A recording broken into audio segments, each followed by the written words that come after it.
Hello mga kasari, good afternoon and welcome back to my YouTube channel. So ako guys ay hindi pa nakakabihis, bali galing pala kami ni partner sa manggahan. Nabanggit ko naman yun guys sa latest vlog na ngayon is magmamanggahan kami, magpapalengke kami. Hindi kami galing sa Pure Gold dahil kahapon galing na kami sa Pure Gold Silang. So, talagang kanina, diretso kami guys palengke, namili ng mga kailangan pabilihin and then umuwi na rin agad-agad. So, kailangan umuwi agad-agad kasi sayang naman ang benta kung tayo ay mamamasyal pa, 'di ba mga kasari? So, namili kami guys ng mga frozen, pang-ulam namin for 1 week, sigarilyo, sibuyas, mga plastic. Hindi ko na hinol sa inyo guys kasi medyo konti lang naman. Ano pa, basahan, yan yung mga binili namin mga kasari. And then bumili din ako nito guys. Yan. Minsan kasi kapag close si mother, may timplang kape kasi siya. So, doon ko tinuturo kapag bukas siya. Minsan kapag sarado siya, may naghahanap sa akin. So, ayan. Pwede tayong magkaroon ng timplang kape. Dati naman meron ako guys, pero nung nagkaroon ng karinderya si mother, nag-giveaway ako sa kanya. In-stop ko yung timplang kape ko dito. So, magkano ba sa inyo mga kasari ang timplang kape? Wala kasi akong idea kung magkano ngayon yung presyo ng timplang kape. So, comment naman kayo sa baba kung magkano yung presyohan. Kasi sa kape pa lang, 'di ba? May puhunan na doon. Magpapainit ka pa, syempre mineral water pa yung gamit. Tapos namuhunan ka pa sa baso. So, comment kayo guys kung magkano yung tamang bentahan ng timplang kape. Kung 12 pesos ba, 15 pesos, ganyan. So, ayun. Para magkaroon ako ng idea. So, kanina guys, sa palengke, sit down video to. Gusto ko lang kayong i-update kasi nakachikahan ko yung pinagbilhan ko, yung suki ko doon na binibilhan ko ng sigarilyo. So, nabanggit sa akin, iniipit na yung stock ng Marlboro. Konti daw yung binabasa kanila. Sa lahat daw ng mga binababaan nila, nung ahente nila guys, hindi nagbibigay na ng sobrang daming stocks. So sa isip ko, nagkakaipitan na yan ng stocks. So kapag dumating sa point na nagkakaipitan na ng stocks, alam na mga kasari, alam na natin yan. Sobrang malapit ng magtaas ng sigarilyo, ng Marlboro at yung iba pang mga sigarilyo ng ano nila, ng PMFTC tulad nito. Yan. Ano yan ng kasama yan ng Marlboro. So hindi natin alam kung magkano itataas, pero alam naman natin na sobrang laki ng itinataas kapag nagtataas ang sigarilyo. Kaya mag-stock na po tayo mga kasari. Kahit yun sa JTI, nung last punta nila sa akin, inabisuhan din nila ako na magtataas din daw. Kasunod lang, mauna ang Marlboro, susunod din agad-agad ang sa mga Camel, yun nga sa JTI. Kasi gano'n naman daw talaga yun. Nauna lang ng konti tapos susunod na sila. Kaya guys, sinabihan ako na, ayun, damihan ko na yung kuha ko, ganyan. Kasi yearly naman talaga. Wag na tayong mag-expect na hindi magtataas ang, expect na natin yan. Taon-taon nagtataas ang sigarilyo. So sabi ko, ayun, bumili ako ng mga sigarilyo ngayon. So, bala ko pagbalik ko sa dadagdagan ko na yung bili ko. Kasi, hoping lang na hindi pa nagtataas. Kasi doon naman sa palengke, kapag nagtaas na talaga, wala tayong makukuhang alokasyon. Alam niyo naman, 'di ba, wala na tayong ahente. Wala tayong PMFTC. Sa palengke lang talaga tayo umaasa sa Chester, sa Marlboro, ayan, sa mga items ng PMFTC. Kasi nga hindi ko na pinapapunta or hindi ko na talaga pinapunta dito guys yung ahente ko. Ang tagal na, ilang buwan na. Kasi nga kapag oras na ng punta, hindi dumadating yung schedule, hindi natutupad. Tapos alas 5 na, mag-aalas 5 na, hindi pa dumadating. Kaya sabi ko, wag na lang akong daanan, mamimili na lang ako sa palengke. Yung spot ko or yung ko, ibigay na lang sa iba.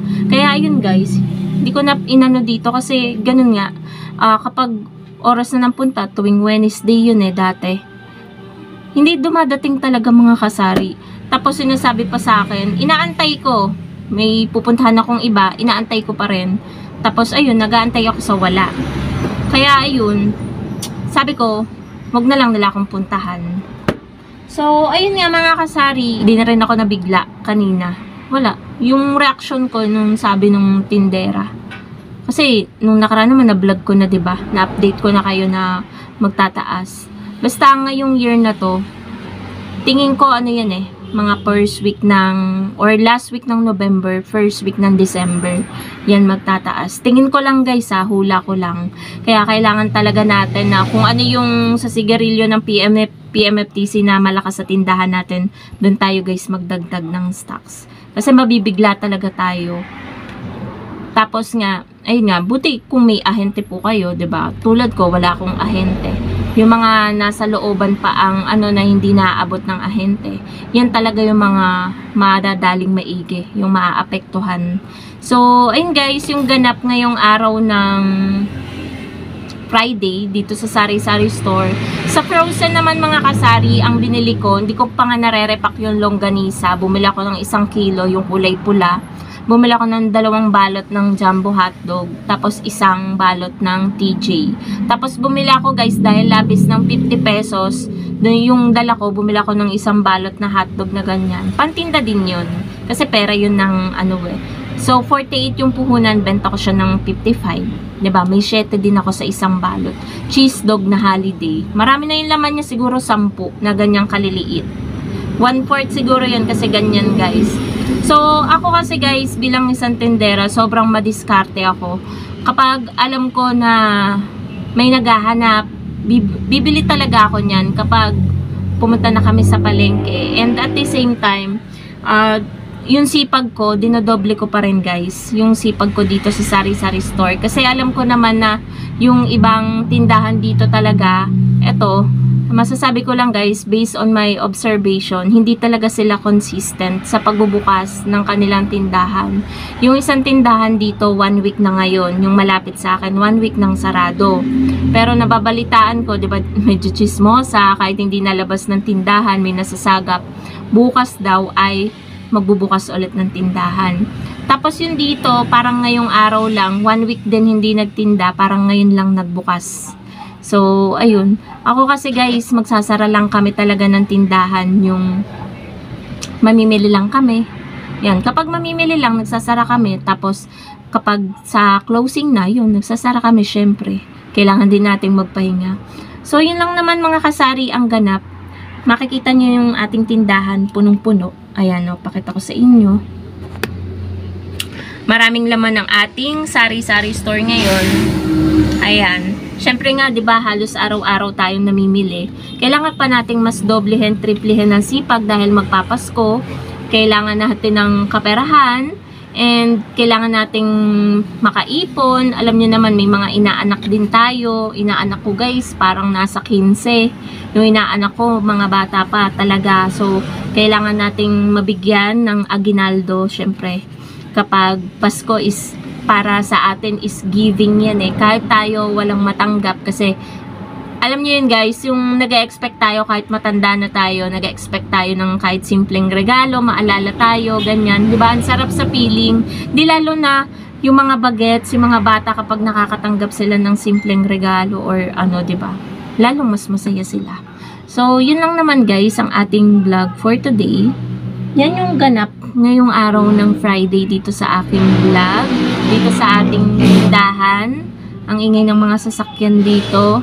So, yun lang guys. Dito ko natatapusin ang aking munting vlog. Thank you so much for watching and happy selling po sa inyong lahat.